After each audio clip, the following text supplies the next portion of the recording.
காவிரி ஆற்றுலேருந்து தண்ணி போன வாய்க்கால்கள் அப்படியே துந்து போய் அது மேலெல்லாம் ஆக்கிரமிச்சு பண்ணி வீடு கட்டிட்டாங்க. இதையெல்லாம் எடுத்து சொல்லி எல்லாம் ரிமூவ் பண்ணணும்னு உத்தரவு போட்டாங்க. அது செய்யலை. ஏதோ சில ஆக்கிரமிச்சு 250 ஆக்கிரமிச்சு எடுத்தேன்னு சொன்னாங்க. அந்த ஆக்கிரமிப்புலாம் என்னென்னா சின்ன குடிசையும் சின்ன சின்ன வீடுங்களும். இந்த 11 வாய்க்காலையும் ஒரு குப்பை கூட விழக்கூடாதுன்னு சொல்லி 2012 கவர்மெண்ட் டைரக்ஷன் கொடுத்துருக்காங்க.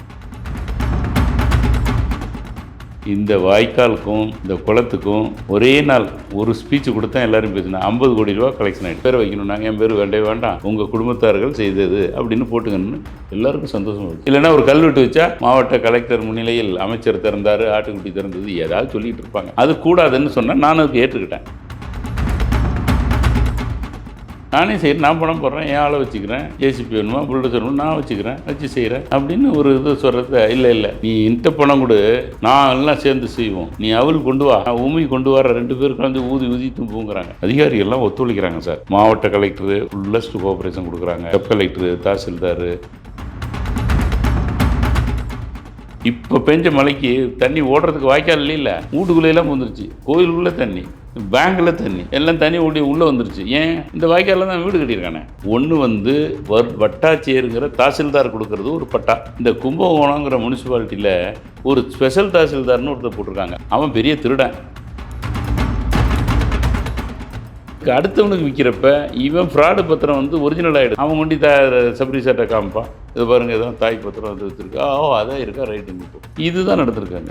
இந்த மாதிரி பட்டா கொடுக்கறது ரெவென்யூ தாசில்தார் கிடையாது. இப்போ ரீசெண்டாக ஹைகோர்ட்டில் ஒரு சீஃப் ஜட்ஜி சொன்னார், வாட்டர் பாடியில் வீடோ ஏதோ ஆக்கிரமிச்சு வீடு கட்டியிருந்தாலோ என்ன பண்ணியிருந்தாலும் அது சோழர் காலத்திலேருந்து இருந்தாலும் ரிமூவ் பண்ணுன்ட்டார்.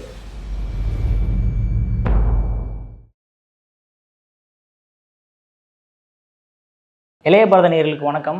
இன்றைக்கி நம்ம நேர்காணலில் நம்ம சிறப்பு விருந்தினர் நம்மோட இணைந்திருப்பவர் மூத்த வழக்கறிஞரான எலஃபென்ட் ராஜேந்திரன் சார் அவர்கள் தான். சில விஷயங்கள் மீடியாக்களில் இருட்டடிக்கப்படுது, நம்மளுக்கு நல்லாவே தெரிய வருது. ஆனால் அந்த விஷயங்கள் வெளியே கொண்டு வருவதற்காக முக்கியமாக கோர்ட்டில் நடக்கக்கூடிய விஷயங்கள், இந்த அரசுக்கு எதிராக நடக்கக்கூடிய விஷயங்கள் எந்த மீடியாவுமே வெளியே பேசுகிறது கிடையாது. அதை பற்றி தெளிவாக பல கேஸில் வெற்றியும் கண்டு இருக்கக்கூடிய நம்ம எலஃபென்ட் ராஜேந்திரன் சார் தான் நம்மளோட இணைஞ்சிருக்காரு. சார் வணக்கம். சார் வணக்கம்.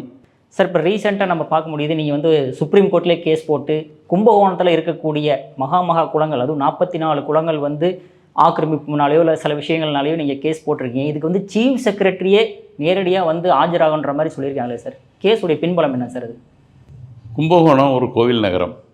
இந்த நகரம் 2 பக்கத்துலேயும் ஆறுக்கு நடுப்புற இருக்குது. ஒரு பக்கம் காவிரி ஆறு, இன்னொரு பக்கம் அரசலாறு. இந்த கும்பகோணத்தில் ஒரு பழமொழியே உண்டு, விழுந்தா குளம் எந்திரிச்சா கோயிலும்பாங்க. அந்த மாதிரி அவ்வளோ குளங்களும் கோவில்களும் உள்ளது இந்த கும்பகோணம் நகரம். இந்த நகரத்தில் 11 வாய்க்கால் இருக்குது. இந்த வாய்க்கால்னால் அங்கே உள்ள 44 குளங்களுக்கும் தண்ணியை கொண்டு போகும். ஒவ்வொரு குளமாக போய் அப்படியே காவிரியிலேருந்து காவிரி நீர் இந்த வாய்க்கால் வழியாக குளங்களுக்கெல்லாம் போய் அரசலாத்தில் போய் கலந்துரும். இது மாதிரி ஒரு 70 வருஷத்துக்கு முந்தைய அப்படி நடந்துக்கிட்டு இருந்தது. எனக்கு தெரிஞ்சு 70-72 சில வாய்க்கால்களில் தண்ணி ஓடினதெல்லாம் நான் பார்த்துருக்கேன். இது எனக்கு நேட்டிவ் கும்பகோணம் தான். அப்படி இருக்கக்கூடிய காலகட்டத்தில் தற்போது 2015 நான் பார்க்குறப்ப அங்கே ஒரு வாய்க்கால்லையும் தண்ணி ஓடலை, சாக்கடை தான் இருக்குது, நிற்கிது. குளங்கள்லாம் சாக்கடை ஆகிடுது. இப்படி இருக்கே அப்படின்னு சொல்லிவிட்டு நான் அதை பற்றி ஊன்றி பார்த்தப்ப 12 வருஷத்துக்கு ஒரு தரம் மகம் வரும், மகாமகம், மாமகம்னு சொல்லுவாங்க, மகாமகம் வரும். வருஷம் மகம் நடக்கும். இது எப்படி இது மாதிரி இருக்க இந்த வர்றது? அப்போ நான் போட்டப்போ 2015 மகாமகம் வருது 16. அதுக்கு முந்தி ஒரு வழக்கு போட்டு இந்த குளம் இது மாதிரி சிறப்பு வாய்ந்த இந்த கும்பகோணத்தில் 44 குளங்களும் தூர்ந்து போய் கிடக்கு, வாய்க்கால்லாம் சரியில்லை, இதெல்லாம் தூர்வாரணும் போகணும், மகாமகத்தை பற்றி ஒரு பெருமையாக சொல்லியிருந்தேன். இந்த மகாமகம் குளங்கிறது அது அந்த காலத்தில் ஏதோ பெரிய கலாமிட்டி ஏற்பட்டு அப்போ கும்பமாக இங்கே அந்த கும்பத்திலேருந்து உருவானதுன்னு ஒரு பெரிய ஐதீகம் இருக்குது. அந்த குளத்துக்கு ஒரு தனி சக்தி இருக்குது. அந்த குளத்தை சுற்றி வந்தாலே அதுக்கு ஒரு சக்தி கிடைக்குது. அப்படிப்பட்ட ஒரு மகாமக குளம். அதை பற்றி இன்னொன்று கேள்விப்பட்டேன். 12 வருஷத்துக்கு ஒரு முறை மகாமகம் வரும். அப்போது இந்த குளத்தில் வருஷம் பூராவும் தண்ணி ஃபுல்லாக இருக்கும். ஆனால் அதே நேரத்தில் காஷ்மீரில் ஒரு ஏரி இருக்குது. அந்த ஏரி 12 வருஷமும் மழை பெஞ்சாலும் தண்ணி கீழே போடும். அப்படியே ட்ரையாக தான் இருக்கும். ஆனால் இந்த மக நட்சத்திரம் இந்த மகம் வருது பாருங்கள், அந்த குறிப்பிட்ட காலகட்டத்தில் ஒரு 7 நாளைக்கு முந்தி ஏரியில் தண்ணி ஊறும். ஊறி அந்த மகத்தன்னைக்கு ஃபுல்லாக இருக்கும் ஒரு 3 நாளைக்கு.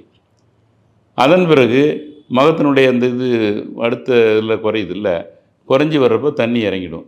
அதுக்கப்புறம் தண்ணியே இருக்காது. இதையெல்லாம் சொல்லி நான் ஒரு பெட்டிஷன் ஹைகோர்ட்டில் போட்டேன். ஹைகோர்ட்டில் அப்போ நீதியரசர் சஞ்சய் கிஷன் கவுல்னு இருந்தார். அவர் வந்து காஷ்மீரை சேர்ந்த ஒரு பண்டிட்டு. அவருக்கு இதை பார்த்துட்டு என்ன இப்படி சொல்கிறீங்க, இஸ் இட் ஸோ அப்படின்னு கேட்டார். இது உண்மைதாங்க அப்படின்னேன். இதுக்காகவே அவர் காஷ்மீர் அவர் சொந்த ஊருக்கு போய் இது உண்மைதான்னு தெரிஞ்சுட்டு வந்தார். அதன் பிறகு கடுமையான உத்தரவுலாம் போட்டார். அப்போ ஏதோ செஞ்சாங்க, போனாங்க. அப்புறம் வந்து அவர் சுப்ரீம் கோர்ட்டுக்கு போயிட்டார். அதுக்கப்புறம் இந்திரா பானர்ஜிங்கிற ஜட்ஜி வந்தாங்க. அவங்க என்ன சொன்னாங்க, எல்லா ஆக்கிரமிப்பையும் எடுத்து வாய்க்காலெலாம் டீசில்ட்டு பண்ணி நான் 3 மாதத்துக்குள்ளே செய்யணுன்னேன். இல்லை எல்லாம் முடியாது அப்படின்னு சொல்லிட்டு 1 வருஷம் டைம் கொடுத்தாங்க 2019. இந்த 1 வருஷ டயத்துலேயும் இவங்க ஒன்றும் செய்யலை. குளங்கள்லாம் வந்து ஆக்கிரமித்து கடைகள், வீடுகள் அப்படின்னு சொல்லி கட்டியிருக்கிறாங்க. பல குளங்கள் சும்மாவே கிடக்கு. அதில் சில குளத்தில் பெரிய பெரிய வீடுகள்லாம் கட்டிட்டாங்க. அப்புறம் இந்த வாய்க்கால்லாம் என்ன ஆகிடுச்சு, சுத்தமாக துந்து போச்சு. காவிரி ஆற்றுலேருந்து தண்ணி போன வாய்க்கால்கள் அப்படியே துந்து போய் அது மேலையெல்லாம் ஆக்கிரமிச்சு பண்ணி வீடு கட்டிட்டாங்க. இதையெல்லாம் எடுத்து சொல்லி எல்லாம் ரிமூவ் பண்ணணும்னு உத்தரவு போட்டாங்க. அதை செய்யலை. நானும் 2-3 தடவை நீங்கள் நடக்கலைன்னா நான் கோர்ட் அமைப்பு வழக்கு போடப்படும்னு எவ்வளோ சொல்லி பார்த்தேன், கேட்கல. அதன் பிறகு ஒரு பெட்டிஷனை போட்டேன். இந்த பிப்ரவரியில் 24 பிப்ரவரி அது விசாரணைக்கு வந்தது. விசாரணைக்கு வந்தப்போ வந்து நீதியரசர்கள் பார்த்து என்ன இப்படிலாம் இருக்குது, யாரும் செய்யவே, ஏன் இந்த கலெக்டர் செய்யலாம், கலெக்டர் மேலே ஒரு ஸ்ட்ரிக்சர் மாதிரி இஸ் அன்ஃபிட் ஃபார் த டிஸ்கலெக்ட்னு எழுதிவிட்டாங்க. அது ஒரு பெரிய இஷ்யூ ஆச்சு. அதன் பிறகு வந்து அப்புறம் இப்போ அதிகாரிகள்லாம் நல்லா கோஆப்ரேட் பண்ணுறாங்க. மீட்டிங் போட்டு என்ன செய்யலாம் ஏது செய்யலான்னு பார்த்தா அந்த குளத்தினுடைய டீட்டெயிலே அவங்கள்ட்ட இல்லை. நாங்கள் முந்தி 44 குளத்தையும் கண்டுபிடிச்சி சர்வே நம்பர்லாம் எடுத்து 2016-17 எடுத்து அதுக்கு எல்லாம் கொடுத்துருக்கோம். ஆனால் அவங்கள்ட்ட அந்த ரெக்கார்ட்ஸ் இல்லை. எங்கள்கிட்ட நானும் ஒரு டிஸ்ட்ரிக்ட் ஜட்ஜி சோலைமலைங்கிறவங்க போய் எடுத்தோம். உத்தரவு ஹைகோர்ட் உத்தரவுப்படி. இதெல்லாம் இப்படி இருக்கிற காலகட்டத்தில் இப்போ அந்த மனு போட்ட உடனே ஏதோ சில ஆக்கிரமித்து 250 ஆக்கிரமித்து எடுத்தேன்னு சொன்னாங்க. அந்த ஆக்கிரமிப்புலாம் என்னென்னா சின்ன குடிசையும் சின்ன சின்ன வீடுங்களும். ஆனால் வாய்க்காலில் கட்டியிருக்கிற குளத்தில் கட்டி பெரிய பெரிய வீடுகள் 2 மாடி 1 மாடி உள்ள வீடுகள்லாம் எடுக்கலை. இந்த சாதாரண போர்மேன் அவங்க என்ன பண்ணுவான், அவனை விரட்டி விட்டால் ஓடிவிடுவான். அந்த மாதிரி செஞ்சுக்கிட்டு இருக்காங்க.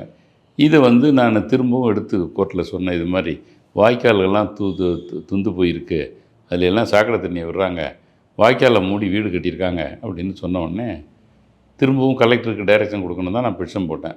அதெல்லாம் வேண்டாம், முந்தையே கலெக்டருக்கு டைரெக்ஷன் கொடுத்தாச்சு அப்படின்னு சொல்லி சீஃப் செக்ரட்டரிக்கு டைரெக்ஷன் கொடுத்து எல்லாத்தையும் ரிமூவ் பண்ணணும்.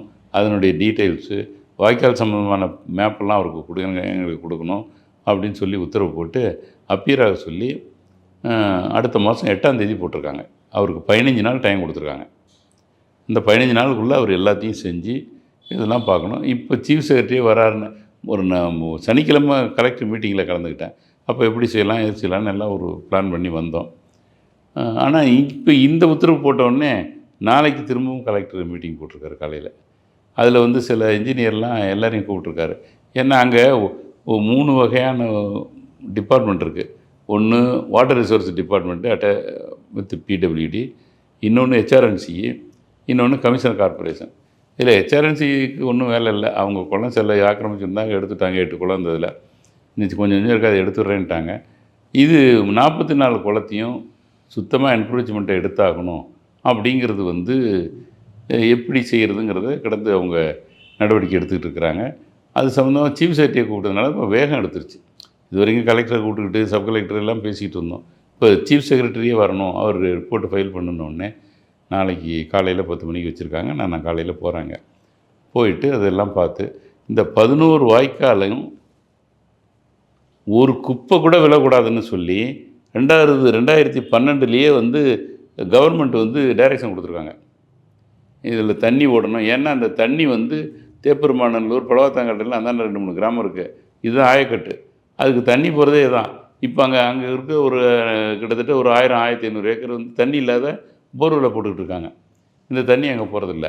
அதை குறித்து அரசு வந்து 2012 ஒரு செத்த கூட வாய்க்காலில் விழக்கூடாது அப்படின்னு உத்தரவு போட்டு அனுப்பிச்சிருக்காங்க. அதை யாரும் செயல்படுத்தலை.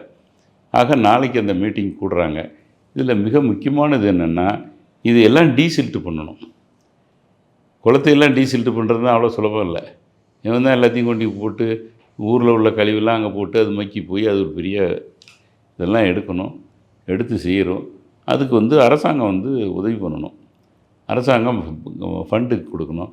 ஆனால் அரசாங்கத்துக்கு எழுதுனா கலெக்டர் எழுதுவார், சூப்பரண்டிங் இன்ஜினியர் எழுதுவார். அது வரிசையாக போய் இன்னும் எத்தனை வருஷம் கழிச்சு சேங்ஷன் ஆகுதோ. அதனால் நாங்கள் உள்ள ஒரு சில நல்ல எண்ணம் உள்ளப்படுத்த நண்பர்களையும் வேண்டியவங்களையும் பார்த்து பேசினேன். இந்த வாய்க்காலுக்கும் இந்த குளத்துக்கும் ஒரே நாள் ஒரு ஸ்பீச்சு கொடுத்தா எல்லோரும் பேசினேன். 50 கோடி ரூபா கலெக்ஷன் ஆகிடுது. அதாவது இன்னும் பணம் கைக்கு வரல. நான் கொடுத்துட்றேன், இந்த குளத்தை நான் எடுத்துக்கிறேன், நான் அந்த குளத்தை நான் எடுத்துக்கிறேன், இந்த வாய்க்காலை எடுத்துக்கிறேன் அப்படின்னு ஒத்துக்கிட்டாங்க கிட்ட. அந்த அன்னைக்கு போட்டதுலேயே 50 கோடி ரூபா எஸ்டிமேஷன் போட்டாச்சு. என்ன ஒரு கண்டிஷன்னா, நாங்கள் ஏதாவது ஒரு காரியம் செய்யணுன்னா அதுக்கு போய் அரசாங்கத்தை கேட்டால் இந்த நமக்கு நாம் என்ன ஒரு திட்டத்தை சொல்லி அதில் எல்லாத்தையும் சேர்த்துக்கிறாங்க. அதனால் நாங்கள் ஒரு 5 லட்ச ரூபாயில் முடிக்கிறதா இருந்தால் அவங்க 20 லட்சம் 30 லட்சம்னு போட்டுக்கிட்டு அதில் பைசா பண்ணுறாங்க. அது எங்களுக்கு கூடாது. இந்த குளத்தை ஒப்படைச்சிங்களா, நீங்கள் இப்படி கட்டணும், படித்துறை இப்படி கட்டணும், இந்த சரிவு இப்படி கட்டணும்னு அந்த இதில் கொடுத்துருங்க. அதோட உங்கள் வேலை முடிஞ்சுது. நாங்கள் எங்கள் சொந்த பணத்தை போட்டு செய்கிறோங்கிறாங்க. அரசாங்கத்தில் எதிர்பார்க்கவே இல்லை. அரசாங்கம் 5 காசு கொடுக்க வேண்டாம், அவங்க செய்கிறேங்கிறாங்க. அதுக்கு சில ப்ரொவிஷன் சட்டத்தில் இருக்குது. அதை பயன்படுத்தி நீங்களே செய்யலாம். ஒரு குளத்தை எடுத்திங்கன்னா இந்த குளத்தை ஏதோ ஒரு பெரிய ஜவுளி கடைக்காரர், ஏதோ ஜவுளி கடை அவர் தான் செஞ்சாருன்னு உங்கள் குடும்பத்தையெல்லாம் அதில் எழுதிங்க. பெரிய கல்வெட்டு வைக்கிறேன், அதில் என் பேரும் வராது, யாரும் இல்லை என் பேரை வைக்கணும், நாங்கள் என் பேர் வேண்டாம், உங்கள் குடும்பத்தார்கள் செய்தது அப்படின்னு போட்டுங்கன்னு எல்லாருக்கும் சந்தோஷமாக போயிடுச்சு. இல்லைன்னா ஒரு கல்வெட்டு வச்சா மாவட்ட கலெக்டர் முன்னிலையில் அமைச்சர் திறந்தார், ஆட்டுக்குட்டி திறந்தது, ஏதாவது சொல்லிகிட்டு இருப்பாங்க. அது கூடாதுன்னு சொன்னால் நான் அதுக்கு ஏற்றுக்கிட்டேன். உங்களுக்கு இது மாதிரி உங்களுக்கு அரசு உத்தரவு கிடைக்கும் அப்படின்னா எல்லாம் ஒத்துக்கிட்டாங்க. இப்போ 11 வாய்க்காலும் சீர் பண்ணினால் காவிரியிலிருந்து தண்ணி புறப்பட்டு அதுக்கு 2-3 குளம் இருக்குது. ரெட்ராயர் குளம், கரம்பாயண்ட குளம்னு, சந்திர புஷ்கரணி அப்படின்னு இது வழியாக போய் மகாமகம் குளத்துக்கு வரும். அப்போ மகாமகம் குளத்திலேருந்து அரசலார் 2 ஆற்றுக்கு நடுப்புற தானே இருக்குது. It is in between 2 river. அதுவே பெரிய விஷயம், உலகத்திலேயே இல்லாத விஷயம். இது யாரும் பெருசாக எடுத்து சொல்ல மாட்டேங்கிறாங்க. அந்த அரசலாத்தில் போய் சேர்ந்துடும். அதுக்கு எல்லாம் ரெடியாக இருக்கிறாங்க. எல்லா வாய்க்காலையும் சீர் பண்ணணும் அப்படிங்கிறதையும் ஒத்துக்கிட்டாங்க. இப்போ அநேகமாக நாளை இதில் எல்லாம் நான் சொல்ல போகிறேன். நீங்கள் பணத்துக்கு ஒன்றும் அன்றைக்கே சொன்னேன், லைட்டாக சொன்னேன், பணத்துக்கெல்லாம் கவலைப்படாதீங்க, நீ மந்திரி செக்ரட்டரிக்கு எழுதணும், கலெக்டர் எழுதணும், நீங்கள் இந்த ஆர்டர் போடுங்க, உங்களுக்கு எவ்வளோ பணம். அன்றைக்கி எல்லாம் கூடி நான் பேசின உடனே ஒரு 5-6 பேர் வந்துட்டு பேசின உடனே அப்போவே ஃபோன் பண்ணுறாங்க. கலிஃபோர்னியாவுக்கும் மற்ற நாடுகளுக்கும் அங்கே உள்ளவங்களுக்கு ஃபோன் பண்ணி இது மாதிரி நான் ஒரு குளம் எடுத்துக்கிறேன், அது எவ்வளோ பணம் சொல்லுங்கள் கொடுக்குறேன், அப்படி வராங்க. ஏன் சார் கவர்மெண்ட் பர்மிஷன் கொடுக்க மாட்டேங்கிறாங்க? அப்போ அந்த மாதிரி இது வரைக்கும் கேட்கல. இது வரைக்கும் கேட்டு இல்லைன்னா தானே சொல்லணும். கவர்மெண்ட்டுக்கிட்ட கேட்க போகிறேன். சில ரூல் இருக்குது, அந்த ப்ரொவிஷன் படி நீங்களே செய்கிறதுக்கு அனுமதிக்கலாம். இது ஏன் அனுமதிக்க மாட்டாங்கன்னா, இவங்க 10 லட்ச ரூபாயில் முடிப்பாங்க, அவன் வந்தான்னா ஒரு 40 லட்சம் 50 லட்சத்தில் முடிச்சுட்டு எங்களே முடிக்க சொல்லிட்டு 40 லட்சம் அவன் சாப்பிட்டு விடுவான். இந்த நமக்கு நாம என்ன திட்டம் இருக்குது பாருங்கள், அது பெரிய தப்பான திட்டம். அதில் நிறைய பணம் பண்ணுறதுக்கு தான் அது வழி இருக்குது. இப்போ நான் செய்கிறேன்னா என்கிட்ட விட்டுருங்க, நானே செய்கிறேன், நான் பணம் போடுறேன், என் ஆளை வச்சுக்கிறேன், ஜேசிபி வேணுமா புல்டோசர் வேணுமா நான் வச்சு செய்கிறேன் அப்படின்னு ஒரு இது சொல்கிறத. இல்லை நீ என்கிட்ட பணம் கொடு, நான் எல்லாம் சேர்ந்து செய்வோம், நீ அவள் கொண்டு வா, நான் உமி கொண்டு வர, 2 பேர் கலந்து ஊதி தும்புங்கிறாங்க. இது நடக்கிற விஷயமா? யாரும் ஒத்துக்கலை. என்கிட்ட பேசின அத்தனை பேரும் எங்களை அனுமதிங்க, நாங்கள் செய்கிறோம், என்கிட்ட கொடுத்து செய்கிறேன்னாங்க. எனக்கு வேண்டாம், நான் வாங்க, நான் என் சங்கத்துக்கே பொருளாளர் கிடையாது. என்ன பொருளாக வந்தால் தானே வம்பு வரும், அதனால் பொருளாளரே கிடையாது என்னுடைய ட்ரஸ்ட்டுக்கும் சங்கத்துக்கும். நீங்கள் செய்யுங்க, நான் கூட இருந்து ஹெல்ப் பண்ணுறேன், நான் இங்கேயே உட்காந்துக்கிறேன், எத்தனை ஆள் வேணும், எத்தனை இன்ஜினியர் வேணும், என்னென்ன வேணுமோ நான் கொடுக்குறேன், நீங்கள் அதுக்கு வேண்டிய ஃபைனான்ஸை மாத்திரம் பார்த்துங்க முடியும்னு அவங்களும் ஒத்துக்கிட்டாங்க. இப்போ நாளைய மீட்டிங்கில் என்ன முடிவு எடுக்கிறதுங்கிறத இருக்குது.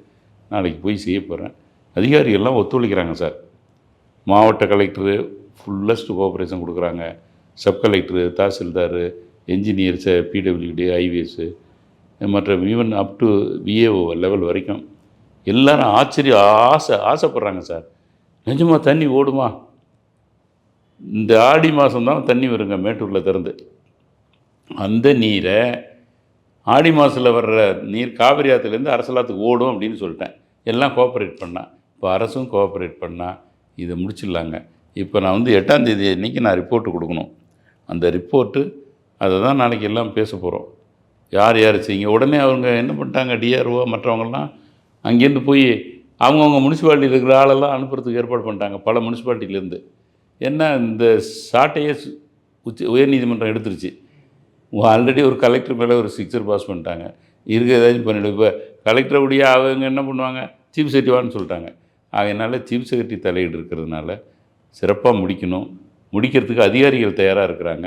இதில் என்னுடைய வேண்டுகோள் என்ன, அரசியல் தொடர்பு இல்லாத இருக்கணும். அரசியல்வாதிகள் இதில் வரல. அரசியல் வந்து பணம் பிடுங்கிறதுல நீங்கள் இந்த ஆளுங்கட்சியை மாத்திரம் சொல்லாதீங்க. எதிர்கட்சி, போன கட்சி, புண்ணாக்கு கட்சி எல்லாம் கேட்கும். அங்கே உண்டியல் எடுத்துகிட்டு வர்றது டிஎம்கேல தான் வராங்களே. இவங்களும் வருவாங்க, ஏடிஎம்கேல வருவாங்க, மற்ற பாமக விடுது எல்லோரும் வருவாங்க பணம் பண்ணுறதுக்கு. அதனால் ஒருத்தரும் கிட்ட விடாமல் இதை செய்து முடிச்சிடலாம் அப்படிங்கிற எண்ணத்தில் போய்கிட்டு இருக்கோம். விரைவில் அதை ஒரு நல்ல ஒரு சூழ்நிலையை உருவாக்கி, ஏன்னா வாட்டர் கீழே போயிடுச்சு. இப்போ பெஞ்ச மழைக்கு தண்ணி ஓடுறதுக்கு வாய்க்கால் இல்லைல்ல, வீட்டுக்குள்ளேயெல்லாம் வந்துருச்சு. கோயிலுக்குள்ளே தண்ணி, பேங்கில் தண்ணி, எல்லாம் தண்ணி ஓடி உள்ளே வந்துருச்சு. ஏன்? இந்த வாய்க்காலில் தான் வீடு கட்டியிருக்கானே. இன்னொரு கொடுமை என்னென்னா, ஒரு தெருவு வாய்க்காலுக்கு இந்த பக்கமும் அந்த பக்கமும் பலா தோப்பும் வாழை மர தோப்பும் இருந்திருக்கு. இவனு என்ன பண்ணானுங்க, பிளாட்டு போட்டான். வாய்க்கால் வந்து அதை ஒன்றும் பிளாட்டு போட முடியாது. இந்த பக்கம் பிளாட்டு வாங்க போட்டு வீட்டுக்கு எப்படி போகிறதுனா வாய்க்காலை சிமெண்ட் போட்டு அடிச்சிட்டான். சிமெண்ட் ரோடு போட்டு அடிச்சிட்டான். சிமெண்ட் தெருவாக இருக்குது. அதெல்லாம் எடுக்க சொல்லிட்டேன். அப்போ அவங்கெல்லாம் எங்கே போவாங்கன்னாங்க, எங்கேயாவது போட்டோம், எனக்கு ரிமூவ் பண்ணிடணும். சார் இப்போ நீங்கள் சொல்கிற மாதிரி பார்த்தோம்னா சின்ன சின்ன பில்டிங்ஸ்லாம் அகற்றிடுறாங்க சார். பெரிய பெரிய பில்டிங்ஸ்லாம் அது வந்து ஆக்கிரமிப்பு பண்ணியிருக்காங்க அப்படின்னா அப்போ கன்ஃபார்மாக பட்டா வச்சிருந்து தான் சார் பண்ணுவாங்க. அப்போ கவர்மெண்ட் எதுக்கு சார் பர்மிஷன் கொடுக்குது பட்டாவோட? அது ஒரு ஃப்ராடு சார். நீங்கள் தான் சார் சொன்னீங்க, அரசாங்க அதிகாரிகள் தான் சார் கொடுக்கணும் பட்டா கொடுக்கும்போது. அப்போ அவங்களும் அந்த இடத்துல தப்பு பண்ணியிருக்காங்க சார் அர்த்தம். சார் மக்களுக்கு எப்படி சார் தெரியும் இந்த இடத்துல பட்டா இருக்கா இல்லையா? அதை தான் வந்து அன்றைக்கி தெளிவு பண்ணினேன். பட்டா 2 பேர் கொடுக்கலாம். ஒன்று வந்து வட்டாட்சியருங்கிற தாசில்தார் கொடுக்கறது ஒரு பட்டா. இந்த கும்பகோணங்கிற முனிசிபாலிட்டியில் ஒரு ஸ்பெஷல் தாசில்தார்னு ஒருத்தர் போட்டிருக்காங்க. அவன் பெரிய திருடன், வரட்டும், நியூஸில் வரட்டும்.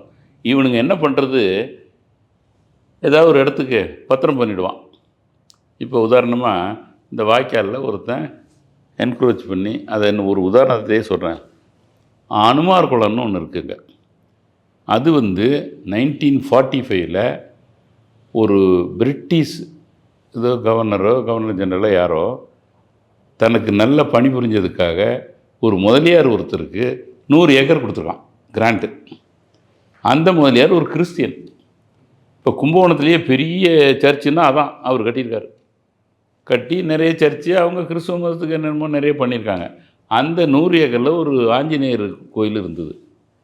அது அந்த முதலியார் என்ன பண்ணார், பீயிங் ஏ கிறிஸ்டியன், நோ அது இந்து கோவில், அதை அப்படியே விட்டுருங்க, அந்த குளத்தையும் அப்படியே விட்டுருங்க, அதுக்கு 2 ஏக்கர் நிலத்தையும் கொடுத்தாரு.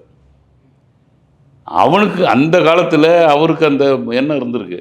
அந்த குளம் வந்து 1.5 ஏக்கருங்க ஆஸ் பர் ரெக்கார்டு. இப்போ அது சும்மா ஒரு 40 அடி நீளம் 70 அடி அகலமாக இருக்குது. இதெல்லாம் ஆக்கிரமித்து பண்ணி அதில் வீடு கட்டிட்டான், மால் கட்டிட்டான், பிஎஸ்என்எல் ஆஃபீஸ் அதில் இருக்குது. இதெல்லாம் நான் எடுத்துட்டேன், எல்லாம் ரிமூவ் பண்ணுங்கிறேன். யாரை கேட்டு பிஎஸ்என்எல் ஆஃபீஸில். இப்போ இது எப்படி வந்ததுன்னா 1972 ஒருத்தன் பத்திரம் பண்ணுறான். இந்த இடம் எனக்கு சொந்தம், இதை நான் வந்து இன்னாருக்கு விற்கிறேன்னு எழுதுறான், ஃப்ராடு.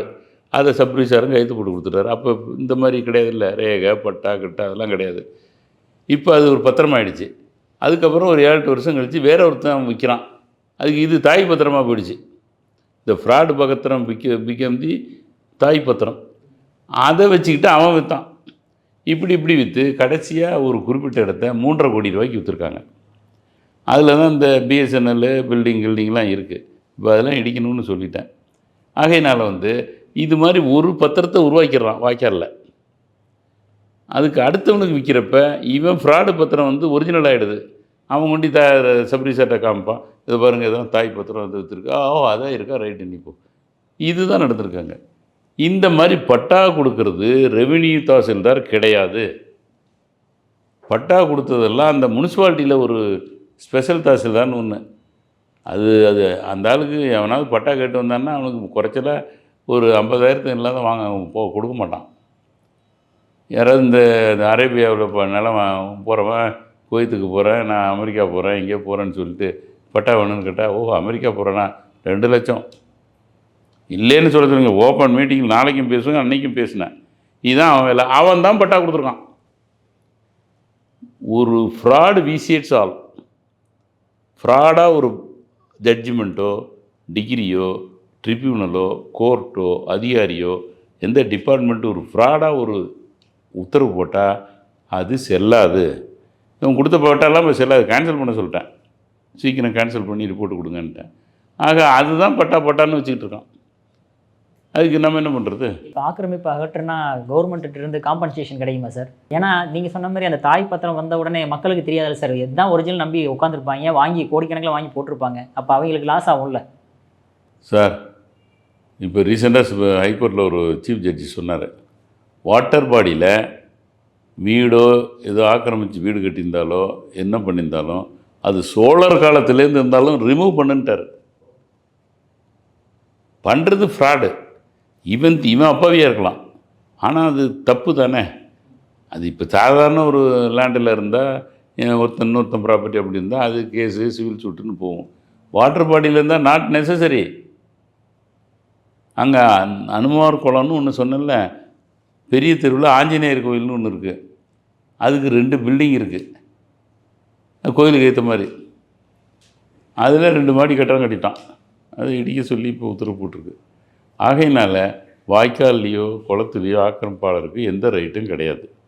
இதில் என்ன மாவட்ட ஆட்சியாளரும் உதவி சப் கலெக்டரும் செஞ்சுருக்காங்கன்னா, அது மாதிரி உள்ளவங்களுக்கு வேறு இடம் கொடுக்குறாங்க. ஆல்டர்னேட் சைட்டு கொடுத்து அவங்களுக்கு அங்கே பட்டா கொடுத்து நீங்கள் அங்கே போயிடுங்கன்னு சொல்கிறாங்க. அவங்களுக்கு கொடுத்துருக்காங்க. ஒரு 400-300 பேருக்கு கொடுத்துருக்காங்க. அவங்களும் போயிட்டாங்க. ஆனால் பாக்கி பேர்லாம் யாரும் பணக்காரனாச்சே. என்ன கேட்டால் எனக்கு எந்த அரசு கட்சி தெரியும், பிரமுகர் தெரியும், அவரை தெரியும், இவரை தெரியும்னு இதை சொல்லிட்டு அலைகிறாங்க. அதில் இப்போ கலெக்டரும் சப் கலெக்டரும் மற்ற அதிகாரி ஸ்ட்ரிக்டாக இருக்கிறாங்க. இந்த கமிஷனர் தான் பாவம், முனிசிபல் கமிஷனர் தான் என்னமோ 2 இது மாதிரி தடுமாற்றத்தில் இருக்கார். காரணம், அரசியல் தொடர்பில் தான் ஒரு முனிசிபாலிட்டி இயங்கும். ஒன்றும் இல்லை, ஒரு ஓலைப்பட்டினம் வாய்க்கால்னு ஒன்று இருக்குங்க. அதுக்கு இப்போ நானே அது சொந்த செலவில் யாரும் பைசா பண்ணி செஞ்சால் ஒரு 50 லட்ச ரூபாயில் கிளியர் பண்ணிடுவேன். அது கிட்டத்தட்ட 4, 5, 6 கிலோமீட்டர். 50 லட்ச ரூபாயில் முடிக்க வேண்டியதுக்கு 13 கோடி ரூபா டெண்டர் கொடுத்துட்டான். அதை ஒரு வாங்கிட்டாங்க. டெண்டர் வாங்கிட்டு அவங்க போய் கொஞ்சம் ஏதோ பணம் பில்லு போட்டிருக்காங்க. அதை வச்சுக்கிட்டு அந்த என்ட்ரன்ஸில் வாய்க்காலை தோண்டினாங்க. தோண்டினோடனே தான் நமக்கு நியூஸ் வந்துடுமே, இல்லை யாராவது ஒருத்தர் எழுதுவாங்க. உடனே நான் நோட்டீஸ் இஷ்யூ பண்ணேன். கோர்ட்டு ப்ரொசீடிங்ஸில் இருக்கிறப்ப நீங்கள் எப்படி டெண்டர் விட்டீங்க, இட் அமௌண்ட்ஸ் கண்டெம்ட். அடுத்தது இது சும்மா 50 லட்ச ரூபாய் முடிக்கிறதுக்கு 13 கோடியா அப்படின்னு நோட்டீஸ் விட்டோடனே கமிஷனர் கேன்சல் பண்ணிட்டார். இப்போ நடந்தது. ஆகையினால் இது எல்லாம் செய்து கொடுக்க நல்ல உள்ளம் படைத்த மக்கள் இருக்கிறாங்க. அதை அரசு அவங்கள அனுமதிக்கணும். அனுமதிச்சிட்டா அரசுக்கு எந்த செலவும் இல்லாமல். ஆனால் என்னென்னா கல்வெட்டில் எந்த அரசியல்வாதி பேரும் வராது.